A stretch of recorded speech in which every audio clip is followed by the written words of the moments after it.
ભિલોડિયા ગામમાં બે આંગણવાડી આવેલી છે તે જર્જરી હાલતમાં છે।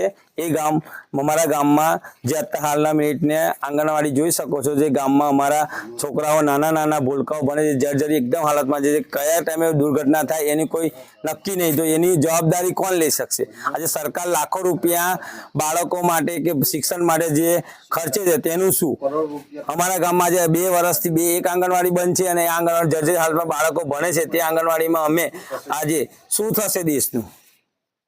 તમે રજૂઆત કરી છે? અમે 3 થી 4 વાર ટીડીઓમાં રજૂઆત કરી છે, આંગણવાડી સુપરવાઇઝરને રજૂઆત કરવામાં આવી છે, તેઓ છતાં કોઈ નિરાકરણ આવ્યું નથી।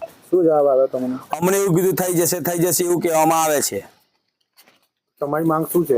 અમારી માંગ એવી છે કે અમારા ભવિષ્યના બાળકોને ભવિષ્યમાં આવી જર્જરી હાલતમાં આંગણવાડીમાં ભણવામાં આવે તો પછી ભવિષ્યમાં કઈ દુર્ઘટના થાય તેની જવાબદારી કોણ? અને જો સારી આંગણવાડી સરકાર તરફથી બનવામાં આવે તો અમારું ભવિષ્યના બાળકો સારી રીતે ભણી શકે અને સારા વાતાવરણમાં ઉભા ભણીને આગળ વધે એવી અમારી આશા છે।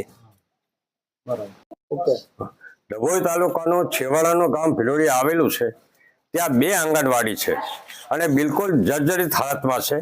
એક આંગણવાડીના તો પતરા ઉડી ગયા છે ને એકમાં ઉપરથી પાણી ગરે છે, છતાં એને બાળકોને ભણાવવા માટે બેસાડે છે, ગમે ત્યારે બેસી જાય તો એ મોટું જોખમ છે।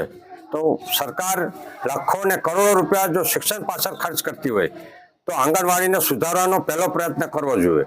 અને બાળકોનું ભવિષ્યનું હું, બાળકોને નાના બાળકોને કઈ દુર્ઘટના બનશે તો જવાબદાર કોણ રહેશે? એમ તો વહેલી તકે સરકારને એક વિનંતી કરીએ છીએ કે નવેસરથી આ આંગણવાડી બનાવે, અગર તો એને રિપેરિંગ કરે અને જે પતરા ઉડી ગયા છે તેને નવેસરથી બનાવે અને અમારા બાળકો સહી સલામત ભણે અને બેસી રહે, એ અમારી માંગણી છે। રજૂઆત કરવામાં આવી હતી? હા, રજૂઆત આપણે સરપંચશ્રીએ કરી, લિખિતમાં કરી, મૌખિકમાં પણ કરેલી છે।